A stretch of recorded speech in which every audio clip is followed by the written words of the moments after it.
No, I mean, I think there definitely was. I thought there's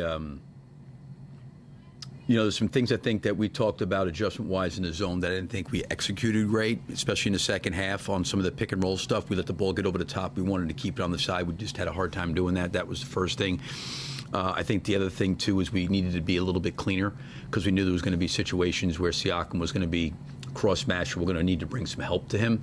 And I think we need to be better and cleaner, in our post traps and our rotations out of it.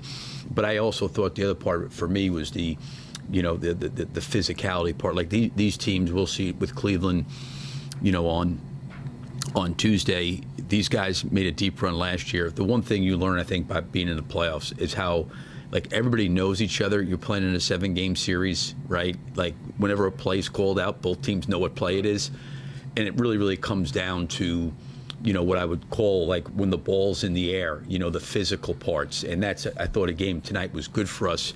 We've got to get better. Some of our younger guys being exposed and in those situations, especially close to the basket or loose balls or, jump ball situations. The first opening jump ball tip, they shot the gap. They called it for a violation.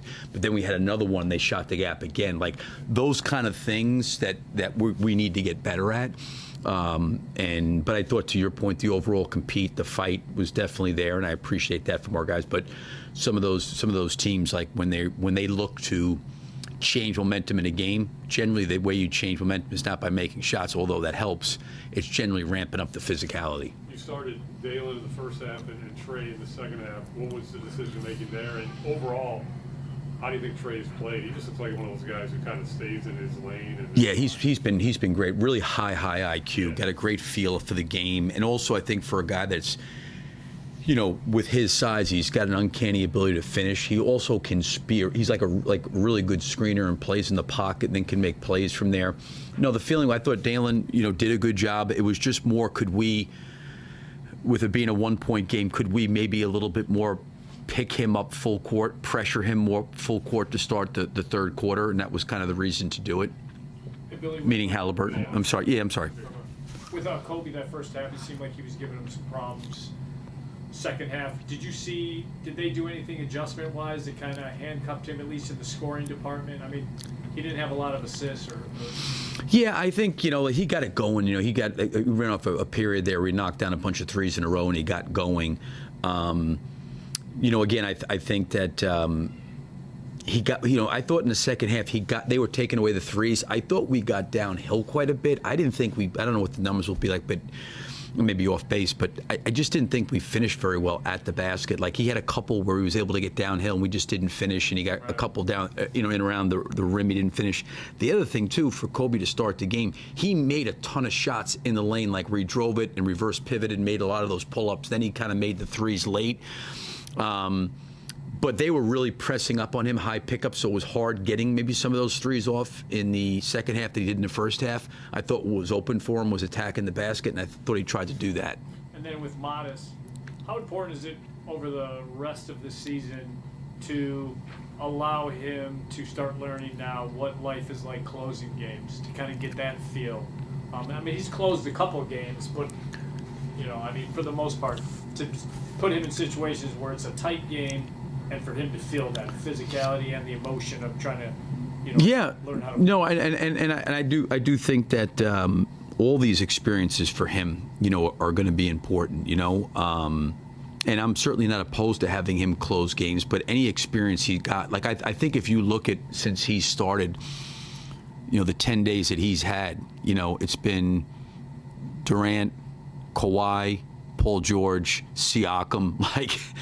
Those are like obviously elite players, and we haven't, quote unquote, tried to hide him and stick him somewhere. He needs to line up and guard his position, and he's tried to do that. I do think the next step for him, like you said, is maybe closing some games and doing some of those things. Sometimes the matchups will dictate it, sometimes they don't. Right. But I'm not opposed to it. But I think all these things and that's where I think for me with these young guys, where there's got to be a balance where, what are they doing to impact winning rather than expecting, because they're getting playing time, that they're getting better. Like, I think there's a real fine line there. And that's not to say I don't want to play Modest. I don't mean that at all. What I'm saying is we got to make sure he's learning through his experience, and it's not chalked up to, well, I'm young, I'm a rookie, it's okay. Right. No, it's not. No, it's not. There, you've got to keep getting better, and there's an expectation, in these situations. And all of our guys, and we as coaches, me as coach, make mistakes, but it can't be that's okay. Like, you got to try to learn from it and get better. So that's where I think the growth has got to happen for him. Yeah, along those lines, he told me that stretch of guarding KD, Pete, Paul George, and then Kawhi impacted his offensive game. And he said, that's where I've got to be better. I've got to be good at both ends. Yeah. And he thought he did okay on Durant. He said, obviously, no one's going to shut down Durant. But he said he thought he was responsible team defender against Durant in particular. Do you see that? Do you like that inward looking of him wanting to just go like, hey, I got to be better at both ends? I think he has a chance to be a really, really terrific player, and he's already a terrific player. I don't mean that, but I mean really evolve into being, reaching his full potential as a player, like with the athleticism. I do think there's a really a good mentality about him. He's not afraid, which I like. He knows there's going to be mistakes made, which I think he utilizes as an opportunity to grow. And I think he leans into this stuff, and I give him credit, for that. He hasn't really shied away. And listen, some of this stuff, like the one area that he's got to get way better, and it's not really anything we can do about it right now, he's just got to get physically stronger. He just gets overwhelmed at times, and it's not his fault, or it's not that he's not trying. It's just a guy 19 years old. So that's the thing I think we try to figure out coaching-wise is, what are the things that he's really has control over, and what's some of the things that he doesn't? And there's times you see him battling in there, but he gets wedged out of the way or pushed out of the way. It's not from a lack of trying. The ones that kind of upset me are the ones where a shot goes up and he's not even turning to look to even find somebody to block out or put his body. And he's going to have to. He had a great play in the first half. He ran down a fast break and recovered a layup for a block shot. He does some very spectacular things, but there are things physically when you're playing some of these teams that we've played against where he's, I think, learning a lot and is going to grow a lot from it.